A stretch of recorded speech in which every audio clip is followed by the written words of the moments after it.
Axons Unleashed.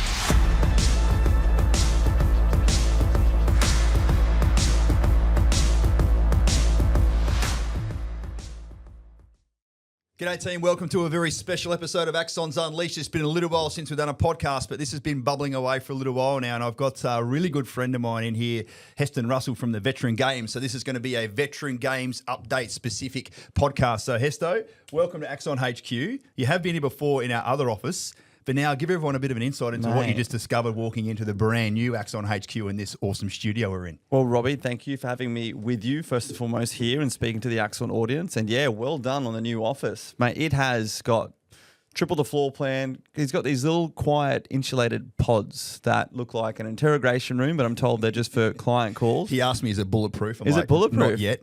I thought it was one of those rooms you go into to just like scream and let out energy when you need to. I'm lucky I didn't do that. But no, well done, mate. And it's also so good walking through your front doors. There is this energy from your people, your team. They're up and they're about, and it's really fascinating. I mean, you've also employed so many veterans and friends and families of veterans as well. It's really awesome to see the community you're building while also bringing like professional outcomes and obviously successfully expanding. Yeah, mate. Appreciate it, buddy. Like, you and I have known each other a long time. Been a while. For those that don't know, I was one of Heston's instructors at Duntroon. 2006. Yeah. Guns and Buns Turner. That was the name that the cadets had for me. Because his polyester pants were sprayed on that tight.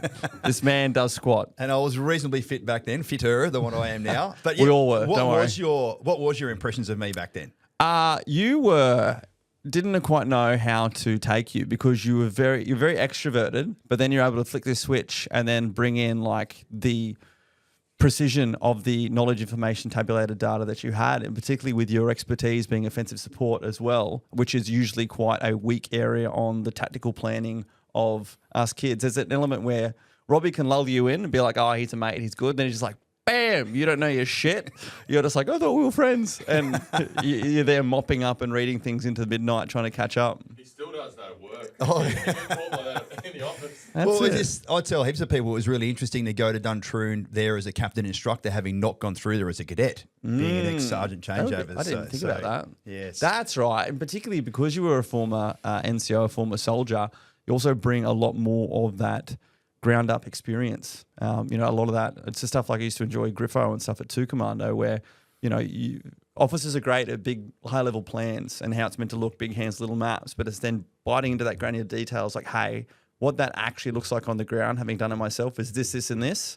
As you know, that's the experience we have in the unit, but it's easy to miss a lot of that in the training environment, and you're able to bring both and speak the officer lingo as well. Yeah, it's funny when triple threat people. As soon as the cadets found out that I've got that ex-senior NCO background, because as you know, the most important relationship that a young officer has, the sergeant's 10 years older than you, but you're his boss straight away. His or her boss. And it's just an interesting dynamic. Dynamic. I know there wasn't many SOCOM instructors down at Duntroon, and I want to speak for you here and say that I was an inspiration for you to go to SOCOM because I was one of the guys there. We had a very heavy SOCOM. Remember, we had old Dan Fortune as a CO. Yeah. Then I can't remember the name of the adjutant. He was Rafe. it was Rafe, and then it was. Or was it someone then Rafe? It was another SAS captain. Right. No, and I'd already gone by then. Oh, yeah. And then I had Rafe, who I went through selection with. Yeah. And then you and Crumpy. Yeah. It was a very heavy cohort. And from those days, respect to our conventional force brethren, you guys definitely stood out. And there was this X factor, and there's this extra level of experience and extra level of, I think, having been pushed to the standards I now know it takes to get into special forces, that forces what I believe is this evolution that we got to experience with you guys. Yeah, so good, mate. And yes, mate, you definitely were one of the great influences in me. I mean, I walked into the recruiting center at 15 years old and said I want to become a commando. So you definitely helped reinforce that pathway for me as well. There's a really beautiful photo of you and your family at Duntroon on the side of the parade ground there with you and your top hat and everything on. So yeah, just a really that's great right. Yes, it took me back to the amount of what I uniforms. remember the young Hesto to be. Oh mate, he was the troublemaker. And of course, you've got such a decorated career and such a huge amount of exposure exposure, politics, stuff with the media, and then of course, doing the baby that we're going to talk about now, the veteran games. Yes. Third iteration you're about to kick off with, mate. But again, take us back to the start. How did all this sort of come about? I know you and I had lots of conversations back in the day, and I'm like, this sounds fucking awesome. Yeah, veteran games, the number one question I get is how does it differ from Invictus? I'll probably jump into that. But the veteran games came about where I personally actually applied to compete in Invictus. There was this point where I was just craving competition and also the ability to dive back into the military family in a way that was more about skills and experience as opposed to politics and ESOs and all the other conversations that come about. And I found myself applying for the Invictus, and you have to fill out this questionnaire that basically you have to list all of your injuries or impairments, because Invictus is about getting injured and ill veterans back into adaptive sports. And I actually found it quite depressing, and I stopped. And then I went to do it for a second iteration, and I was kind of like, this is not for me. Like there are people out there who need this more. And I tried to look for what other things there were, but there was this gap. And then concurrent to it, I'd actually helped to win the campaign for the Royal Commission into Veteran Suicide. And a lot of the information that was coming out, the Australian Institute of Health and Wellness before that had done this report into the demographics of veteran suicide. And the figures coming back were that the highest at-risk demographic of veterans taking their own life were primarily young men under the age of 40, under the age of 45. And as you would know, mate, there's so much within the veteran ecosystem that is skewed to supporting those who have very serious injuries, aka the Invictus demographic, through to those that are older, and require support longer in life. But those younger ones who have transitioned out, who have lost their purpose, lost their community, lost their identity, that the Royal Commission findings flowed through, there was nothing specifically skewed for that. So again, Royal Commission into report came out, loss of purpose, loss of community, loss of identity. Let's formulate something that requires veterans to reach out and break isolation, re-engage with the community and form a team to train up with purpose, being a physical competition that's coming up and all the benefits we have from physical health through to mental health and purpose and all the rest, and to help to showcase some of the positive parts of our community and identity in a public narrative that is so much focused on broken, PTSD, post-Afghan, war crimes, all this negativity, and to help showcase some of the excellence of our people. So that was 2022 and 2023. We commenced the first veteran games, and we only commenced with 5 teams in that first year. Proof of concept, I ran every single event myself, things like the Ninja Wall. We developed these events that they're designed to test the teams on time, technique and teamwork. So you can't just be the youngest, fittest team, because when you go over the obstacle course, you have to take these sandbags with you, and if you drop any sandbags above waist height, or if you don't put your feet to the outside, you lose points. And you would know from our old CQB days, mate, slow is smooth, smooth is fast. Your ability to listen to an instruction and then apply it when you're under physical duress or when you're just under stress from the different problem-solving elements we throw at them, it's brilliant. And then opening it up to the public, you'll see in some of this footage, we have the vendor village where we have our amazing sponsors like Axon's been from year one there to provide information to veterans and their families, because so much of the feedback we're getting from the veteran community is there's so much information out there. It's too cluttered, it's all online, etc. Word of mouth is king and queen, and in the veteran community referrals, word of mouth works well, and to be there in location to be able to talk to our people, you'd know it yourself, those conversations go a long way. And then to incorporate things like recovery, we have the ice baths, we have physios and chiros out there, we have the Theraguns and the leg compressions and all the rest. We have nutritionists, trying to help educate veterans in so much of the stuff that actually isn't taught to us during service, but as our body keeps a score and it catches up, to expose them further. And then as we've gone through the iterations, mate, last year was our second year. We doubled in size, 10 teams, 100 competitors. Wow, so good. Oh, so good. And you're out there again, mate. Second year in a row, Axon on waving the flag and doing what you guys do best. And we've incorporated a kiddies obstacle course. We expanded our recovery zone. We expanded our food options. And now I'm talking to you here. What are we in? Gee, the year's flown by. May? We're in May? Yeah. Mid-May 2025. Boom. 11th and 12th of October, again here on the Gold Coast. So we're 4 or 5 months out. Mate, time is ticking. We've already got 12 teams signed up. We put a cap on 20 teams this year, again, just sort of doubling our footprint. because particularly for me, it's been such a struggle the last few years trying to raise funds for this without sponsorships that have primarily come from veteran-owned and operated businesses like Axon through to mom and pop, giving their $10 and $20 donations. It's been so difficult. Last year we did get one government grant, which was amazing. And mate, the city of the Gold Coast, Tom Tate and the local councillor out there have also been providing small grants to help us pay for the use of the facility itself.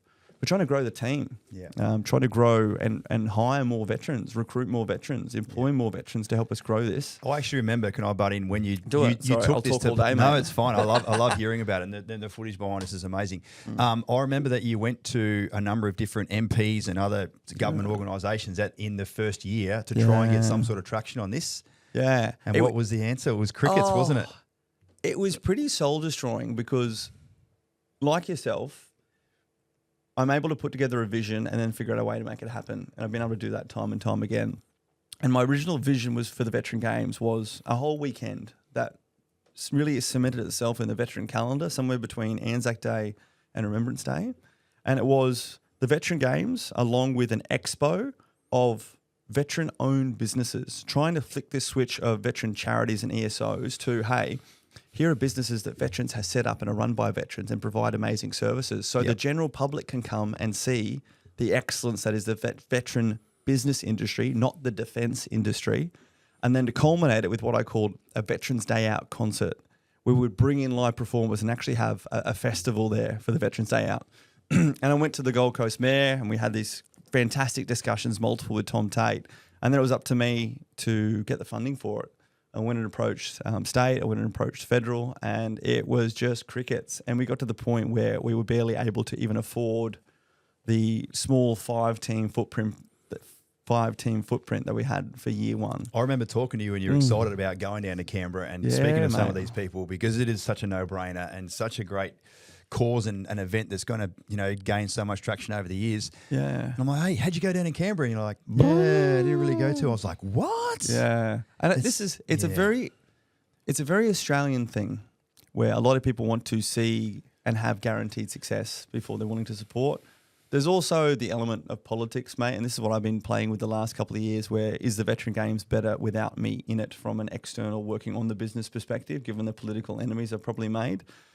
But hey, they're the ones who need to catch up, not me move out. And again, you could imagine, mate, like yourself, I mean, I spent a couple of years over and working with the US and just seeing how incredible the support over there, as a part of best practice ESG is to, support a veteran organisation or project. They're like, find me a reason not to do it, as opposed to like, go do it a couple of years, show me that it's successful and I might look at it again down the track. And mate, corporate Australia, there isn't that same impetus. It's a different culture where people don't demand our industries to pony up and support veterans. They expect the government to do it. Whereas, as we know time and time again, that's just fraught with disaster and becomes a political ping pong match. My play and push has been to really try and expand corporate support and sponsorship for this. And anyone watching, head to veterangames.com. We'd love to have a chat. Yeah, because that's what it's all about. It's the people like Axon Property Group, mate. 3 years in a row, you guys have supported us. And again, without being able to do that, like we couldn't be able to afford the videographer to do this, to market ourselves, like some of this footage, some of the testimonials online when you have a 30-year-old veteran saying, hey, I hadn't left the house in more than 6 months. Yeah.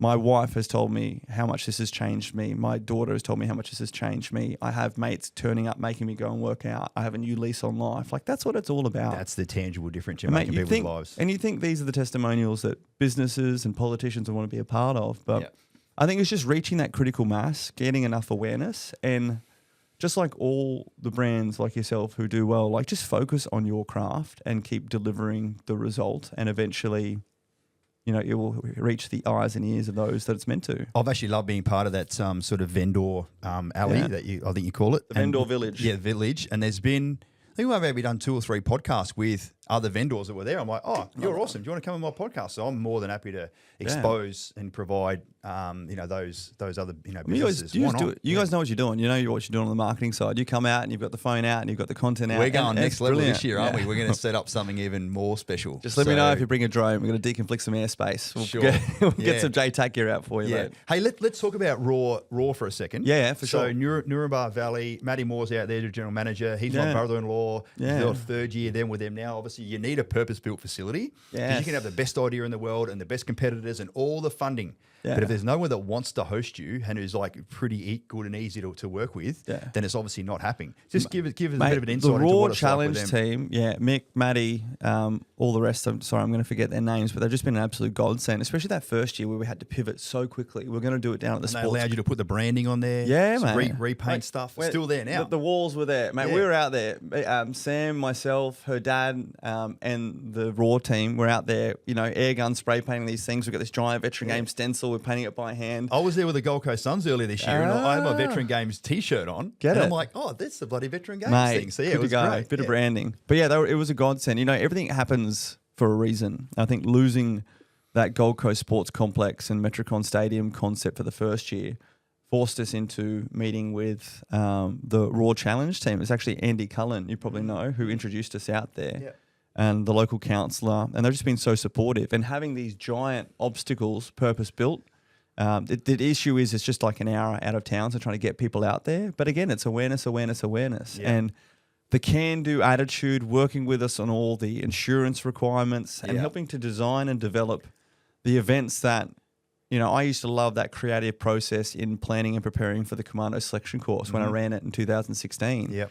Just being able to put the detail into how we're going to actually test these people on time, technique, and teamwork instead of just complete the obstacle course, guns go, make it happen, is brilliant. And we're actually here on the coast to do a further planning conference for Veteran Games. Awesome. 2025 and 2026. We're amassing a good team of volunteers and others to really start putting the screws on and really innovate some of these events. And the Raw team are central to that. You just reminded me, when Dan Fortune was the CEO at Duntroon and I'd just finished, he's like, right, I now want you to run Shaggy Ridge. He goes, let's turn it into like a little bloody SF selection module. Yeah. So I know exactly what you mean. You need to go out there and put all the stands out. You need to make sure it's purposeful and relevant and time based.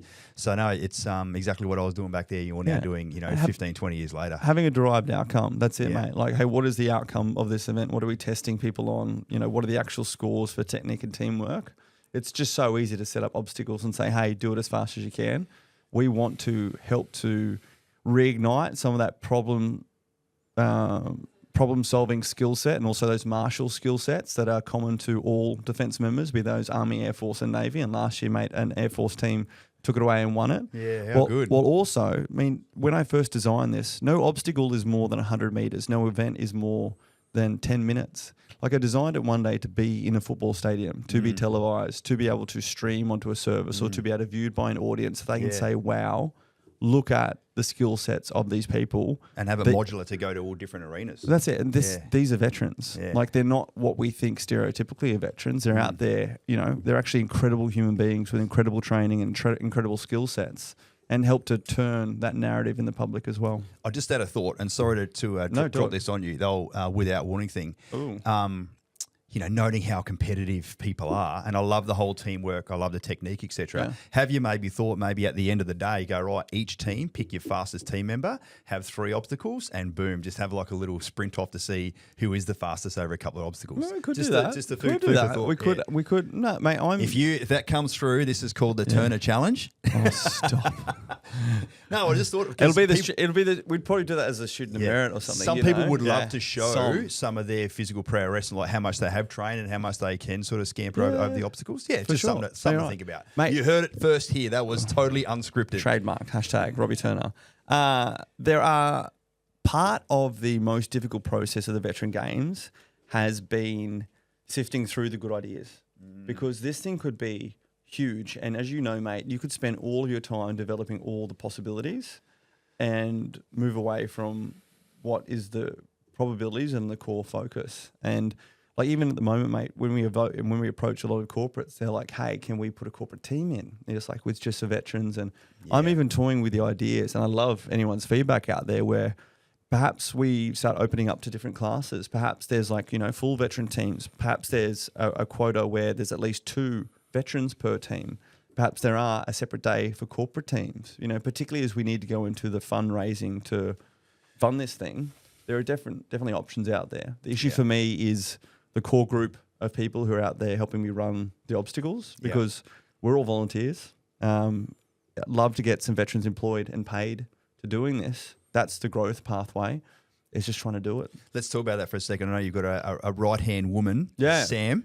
Hot pants hula hand. You've probably seen her behind us in the pink army pants. There she is. There Right on cue again. So there she is. Pink Hot army pants, pants. hula pan. Yeah. Totally unscripted again. Yeah. Get a bit of serendipity there.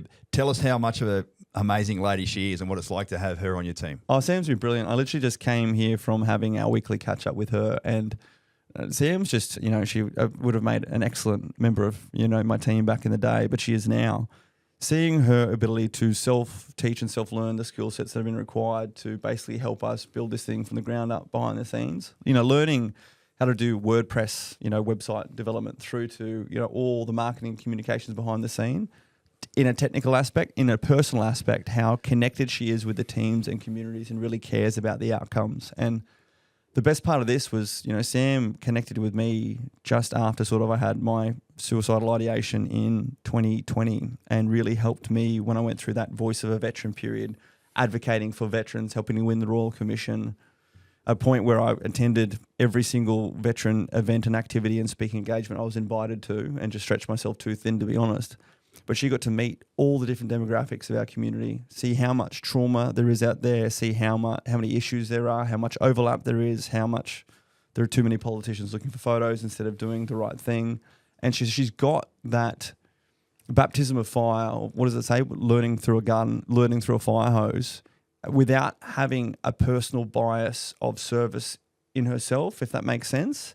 So she's able to so objectively see the subjectivity in everything that we do, and truly appreciate a lot of what's needed, and then help me to engineer that into the correct systems and processes and engagements and all the rest to do it. So it's brilliant. It's been able to, having that 5 years with her, to be able to train and assimilate within an environment without having been corrupted by the environment. It's really curious. unique. Yeah. When I first found out that you've got like your general manager, for lack of a better term, is like a lady, a civilian lady. I'm like, this is going to be interesting, because I know you well enough. Yeah. Like, all right, how is this lady inside Hesto's OODA loop well enough to still be here? And mate, within 2 minutes of talking to her and just getting her vibe and feeling her energy and knowing, how much she is bought into this, I'm like, she's awesome. No, she is. She's a high performance person. And I think the part for me has been actually trying to help manage the energy, because as you would know from this community, mate, veterans are likable, lovable characters, and they are the people worthy of being invested in. And for people who are truly caring and empathetic like Sam, it's very easy to become saturated with that, and also to take on a lot of that energy as well. So yeah, it's a balancing act, and literally one of my key personal KPIs is to, and has been this year, to help build out more of a team to even support her in this process, but in particular to help grow the Veteran Games further. Yeah, for sure. You said before we've now got 12 registered for this year. Yes, so What's far. the sort of status update? Like, we're through for 4 months out. Like, what are you doing now as sort of a Veteran Games HQ? What do you focus on? What's your sort of 10, 20, 50 metre targets that you're now working towards over the next few months? Yeah, great question, mate. And if I'm allowed to say it on here, we actually just secured a presenting sponsor. So Veterans First Consulting have just come on as our presenting sponsor for 2025. I've not heard of them before. Yeah, Talk mate. to me, yeah, they help veterans with their claims, and they do so in an incredible way, where they've just turned it into a fantastic system. They are a paid advocacy service, and I know there's a lot of controversy out there about should advocates get paid. Personally, I had 3 volunteer advocates, and it was my 4th paid advocate that actually got me over the line after nearly 3.5 years worth of claims. So that says something. All that I know is that space is so individual, and the results need to speak for itself. I had just quickly, I went to the volunteer advocacy at first. Yeah. And there was nothing came in, nothing came in. And finally DVA contacted me, and I'm like, hey, boom, boom, boom, this has just come in. Can you get this for? And I got a reply back of something along the lines of, Robbie, I need you to appreciate I'm a volunteer. I can't move that fast. Yeah. I'll come. My reporting time frame is between 7 and 10 days. Yeah. And I was like, I don't fucking have 7 to 10 days. I've been waiting like 7 to 10 months. I now want to get some traction on this. Yeah. And I was like, you know what? No one knows my body more than me. Yeah. I can string 2 words together. Yeah. I'll just do it myself. Yeah. And I just did it myself Well, thereafter. And not everyone has that capacity to do so. I did that for the first year, and I just found literally how annoyed I was getting at the obstructiveness that was proving yourself, proving your service. I snapped my patella tendon in 2014 when I was ADGE and hit it from the medical record so I could deploy to the Rangers for Like a year we all after that. did. Yeah. And next thing it's like, did this occur during service? And I get it. It's a system. It's a process. I get it. There's been more government spending and more advocates and all the rest. What still baffles me is the fact that people like yourself and myself, being former special forces officers, majors, still require advocates and support in order to complete administration because the different acts and the different, policies and all the rest make it so confusing. But Veterans First Consulting, they've come on board and straight away, they've actually already paid up front. So they are officially our sponsor. And we're so proud to have them.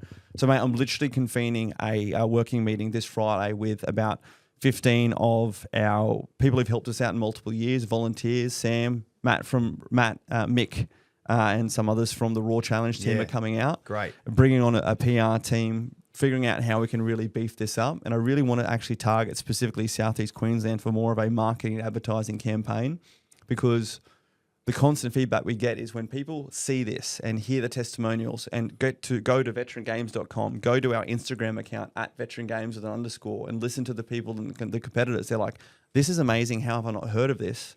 As you would know, mate, it comes down to marketing and advertising and publicity, and that requires a budget. And I've been unwilling to invest any money in that outside of trying to get money to assist competitors to travel, that's right, to run this themselves, and to do what's required for the bare bones of this event. It becomes a priorities thing, doesn't it? Yeah. So now that's the plan, to grow and expand it. And 12 teams so far. The incredible part has been how many of those teams, I think all except one, of the teams we had year one have come the other 2 years since and are signed up for this year. The other teams, like the 2 Sec 4 Aggies team from out there at Amberley, are bringing a second team. The word of mouth, other teams bringing teams. Average Joes last year, shout out to Ringwood RSL, Dave Jamison. They've supported us from the start as well. Awesome. One of the only RSL sub-branches to pony up to sponsor a team to fully travel from Melbourne. They did that year one. They sponsored 2 last year. Excellent. Plus, we're a sponsor. It's a no-brainer. If they've got money sitting in the bank, what else are you going to use it for? Well, mate, to all the sub-branches out there and anyone watching, we actually don't want the sub-branches to write us a check. We want a sub-branch to say, hey, we are willing to sponsor any of our, contemporary veterans to come in, form a team, and we'll sponsor you to join the Veteran Games. We'll put their logo on their shirt and all that good stuff. We want you to sponsor and help use it as a way to bring veterans into your fold. People just don't get it, but hey, it's a process. But and then also, mate, as you can appreciate, a lot of people are near distance planning. So the Veteran Games still being 5 months away. It's like, hey, I'll deal with that at 60 minutes, 60 days out, 30 days out. Like the last couple of years, have you felt like, say 90 days out, that's when you start getting a couple more regos? Yeah. In particular, we get a lot of people who can't quite form a team. And Sam's been great at connecting them, putting them together. Yeah. In particular, we're working with the CMBT guys out here who want to put together a team. If any veterans out there want to join living on the Gold Coast, reach out to us at veterangames.com. Was it literally, there you go. Here's the Axon property. Yeah. This is what they do best. Brand it up. But yeah, this is the part of the vendor village for those watching on the screen behind us. High Street, medicinal cannabis. We have our physios, our chiros, our ice bars. The Family First crew, their sponsors just next door to you. I'll go visit them after this. Great. They've signed back on for a second year. It's brilliant. And it's that community. You'll see the sponsorship and branding people get on the jerseys, on the logos, on the branding out there, on the PR. We want to get Sunrise out there this year. Shout out to Sarah, Mark Breder and the Sunrise team. Make it happen, pretty please. We're about giving exposure to those who support us because we just care about supporting these lads and ladies. But Rush comes towards the end. The impressive part for us, mate, is we had 8 teams sign up literally like the first 2 weeks after we announced this year. So that's an indicator saying this is a no-brainer. Yeah. We loved it last time. We're doing it again. Job's on. Yeah. So now it's our job to make sure it's worthwhile. You know, and you've had 100% growth from 10, was it from 5 to 10? That's not sustainable for any business. So even if you get your 12 or 13, 14 this year, that's still 30, 40% growth sort of going 20. forward. No, I'm not trying to quell you. Manifesting. Yeah. You know that I think that was the word of the year last year. What? Manifest. Yeah, right. I manifested that. Mate, I'm putting fucking all righto. the energy into it. You got your vision. I don't have a vision board, but no, I just see it happening. This And is it, yeah. Look, this is what I love, mate. People don't even understand. Like bringing in breathwork experts and doing the breathwork classes. Yeah. And different ones. It's like, hey, here's an end of the day down regulation breathwork, or hey, we're about to do the obstacle course. We've got the breathwork guy in to run all the teams through a hype up breathwork session. And having veterans who've never been exposed to that stuff, it gets put in the woo woo bucket to go, oh my goodness, like I felt focus and clarity and less stress and all the rest. I'm like, yeah, mate, it works. Now do this more in your everyday life when you're starting to feel overwhelmed, anxiety, depression, all the rest. Like trying to help them provide these indicators that you can only, most of us will only accept if we do it ourselves in a safe environment. Yeah, because of course the event only goes for like a couple of days, 2 and the days. lead up to it. Yeah. But really, there's the other 364 days of the year that you want people to benefit from it as well. Absolutely. It's about changing habits and everything. And this is again the whole opportunity bucket, mate. You know, developing and supporting a training program. You know, working with my team to develop the obstacles, so we're locked in 3 months out. Helping develop a training program like you do for the Special Forces training program, just with some basic fundamentals, not tying through to some of the physical activities you're going to do. Having some trainers and some breath experts working with us to provide programs or advice to people. We won't get into programs. We'll give it advice to people I work in that space too. through to afterwards as well. Like this is where we want to take it to. And that's where I'd love to get the professionals on board to help us out. It's just putting all the pieces together, mate. This could be the biggest thing we want it to be. Perhaps a lot of my initial visionary enthusiasm was curbed for a good reason, to make sure we're building this stable from the ground up. And I just feel the next 2 years in particular, and culminating with our 5th year in 2027, that's the plan where I really want to perhaps hit what that original vision was. I've seen your slide deck, and I was just Yeah, literally right. inside my OODA loop. I'm like, let's finish off with, let's wave a magic wand another 5 years from now. Yeah. Paint a bit of a picture of like best case scenario, traction, more exposure, you know, people putting in, teams growing. Where would you like to see this in 5 or 10 years? I just want to help the people understand how much I believe in this. Like 2021, so first Veteran Games is 2022. 2021 is when I wrote that whole slide deck, and where I went and personally purchased the URL, the website address, veterangames.com. That was like I think it was nearly $14,000 just to buy that. And I always wanted it to be veterangames.com because I want it to be international. That's right. Again, having lived and worked in the US and feeling the culture of support for their veterans from the ground up. Admittedly, there's still a lot more that needs to be done. And appreciating that we deployed to combat always as a part of a coalition. There wasn't a single mission that I flew out on a helicopter that wasn't an American helicopter, or missions that had, you know, a British, UAV drone in the sky. Or ISREW support. Yeah. Offensive support. People need to know what those acronyms are. Hey, if you know, you know. Yeah. You know, a French Harrier that came in and did a low pass over us in Helmand when we lost Scotty. And veterans all over the world in those coalitions are having the same issues and reconnecting with those. I want the Veteran Games to be, and I structured it just like a CrossFit Games where, you know, I want people to step up and say, hey, I want to run a regional, you know, event here. I want to step it up to state finals. I want to come together once a year and do a national final. And then I want to do an international event maybe every 1 or 2 years where we can go to a ranch in Texas where I'm allowed to get teams to fast rope out of helicopters, do an obstacle course and complete with a shooting component at the end with, again, time, technique and teamwork along the way. Yeah. That's the plan, to make it a international coalition event. And it's a charity, mate. Like, I don't own this. It's definitely my mastermind behind it as far as puppeteering some of these events, but it's a huge team effort, and the success is shared. And anyone who wants to be a part of it, you know, will champion your support as well. So, mate, every great event, every great vision needs to have a visionary attached to it. You know, we were talking before about some AI, and you will share some stuff on your screen there about that. But AI still needs an input. It needs a human input. And I am so proud of you. I'm proud for you. I admire so many parts of like who you were, how you started, what you've done, the adversity that you've gone through, and you're like, to your point before, veteran games might be more successful if you weren't in it. I'm like, bullshit. This thing is you have created it. It's come from your head. It's come from your heart. No one will ever drive it the same way you do. Same with me. I'll always be a part of Axon. So I look forward to being part of your continued success. We'll stand side by side with you for as long as my ass bloody points towards the ground. And I look forward to seeing how it all comes your way, mate. And come October this year, we'll be out there sort of standing side by side again. And Daniel, I know you've got a lot of really great things coming our way. So hope you enjoy this little sort of ad hoc podcast team. Veteran Games, just, you see all the links below. Daniel will put all the bits and pieces in there. So if you're thinking about joining, thinking about supporting, thinking about sponsoring things, thinking about being involved in any way, shape or form, get in touch with Hesto and Sam, and I'm sure they'll be able to help you out going forward. Thanks it, mate. Again, mate. Legend. Veterangames.com. Get amongst it. Really appreciate your support, Robbie. Thank you for being there. Thank you for doing this, and thank you for helping share your platform to raise the outcome and achieve greater outcomes for all of us. Always, mate. Thanks so much. All right. See you again next time. Legend. Thanks, team. See you, team.